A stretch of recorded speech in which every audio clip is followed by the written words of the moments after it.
ताज्या बातम्यांसाठी ठाणे वृत्तांतला सबस्क्राइब करा आणि बेल आयकॉनवर क्लिक करा आणि पाहत रहा ठाणे एकसंग, फक्त ठाणे वृत्तांत सोबत। उल्हासनगरच्या वर्षा डान्स बारवर महापालिकेनं कारवाई करत बांधकामावर हातोडा फिरवला आहे। मागील काही दिवसात उल्हासनगर महापालिकेनं तोडलेला हा तिसरा अनधिकृत डान्स बार असून आणखी 4 ते 5 डान्स बारवर कारवाई होणार आहे, अशी माहिती महापालिकेचे सहाय्यक आयुक्त गणेश शिंपी यांनी दिली आहे।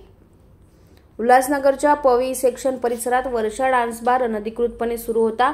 या डान्स बारची कागदपत्र पडताळून पाहिली असता ती अनधिकृत असल्याचं स्पष्ट झाल्यानं उल्हासनगर महापालिकेनं या बारवर कारवाई केली।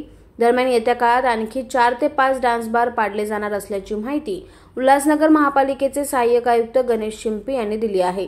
तर दुसरीकडे हे डान्स बार ज्यावेळी अनधिकृतपणे उभारले जातात त्यावेळी महापालिकेचे अधिकारी काय करतात असा सवाल नागरिकांनी उपस्थित केला आहे।